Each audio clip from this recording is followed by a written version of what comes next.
નમસ્કાર, પ્રણામ, સ્વાગત છે તમારો એક નવા વિડીયોમાં। મિત્રો, પસંદ આવે તો વિડીયોને લાઈક, શેર અને નવા હોય તો ચેનલને સબસ્ક્રાઇબ જરૂરથી કરજો।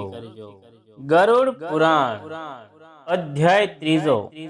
ગરુડ પુરાણની સંક્ષિપ્તમાં સૂત બોલ્યા, હે શૌનક, રુદ્ર દેવે ભગવાન શ્રી વિષ્ણુ પાસેથી ગરુડ પુરાણની ઉત્પત્તિ આ પ્રમાણે શ્રવણ કરી હતી। પછી પ્રજાપિતા બ્રહ્માની પાસેથી વ્યાસ મુનિએ અને તેમની પાસેથી મેં તે ગરુડ પુરાણની ઉત્પત્તિ સાંભળી હતી। અને તે જ ગરુડ પુરાણને હે શૌનક આ વેળાએ નૈમિષારણ્યમાં હું તમને સંભળાવું છું। આ સર્વ મુનિઓ અહીં એકાગ્ર ચિત્તે શ્રવણ કરે છે। તેમની મધ્યમાં હું ગરુડ પુરાણમાં કહેલા સર્ગ આદિને, દેવ પૂજનને, તીર્થને, ભુવન કોશને તથા મન્વંતરને વર્ણવીશ। ભગવાન શ્રી ગરુડે ગરુડ પુરાણમાં વર્ણોના તથા આશ્રમોના ધર્મો, રાજ્યાપી ધર્મ, વ્યવહાર, દાન ધર્મ, વંશો, વ્રત, નિંદાન સહિત વેદક શાસ્ત્ર, તેના સર્વ અંગો, પ્રલય ધર્મ, કામ અર્થનું શ્રેષ્ઠ જ્ઞાન, આ બધું સવિસ્તર તથા સંક્ષેપમાં શ્રી વિષ્ણુ પાસેથી શ્રવણ કરીને કહ્યું છે।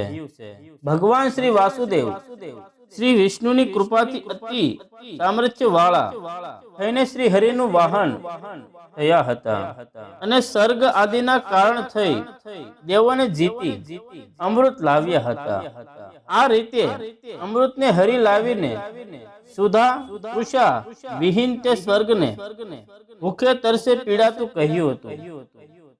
એ ગરુડજીનો મહિમા તે શું કહેવો?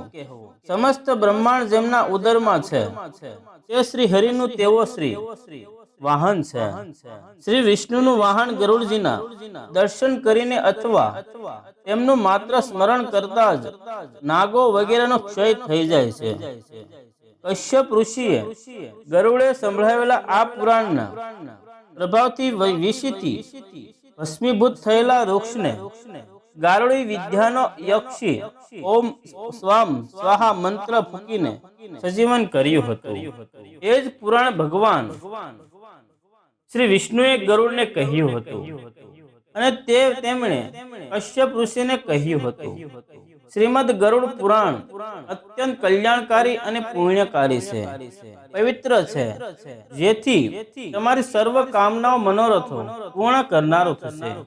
હે શૌનક, શ્રી હરિએ જે ગરુડ પુરાણ શ્રી રુદ્રને કહ્યું હતું તે જ પ્રમાણે હું તમને કહું છું, તે તમે સાંભળો। જય શ્રી કૃષ્ણ।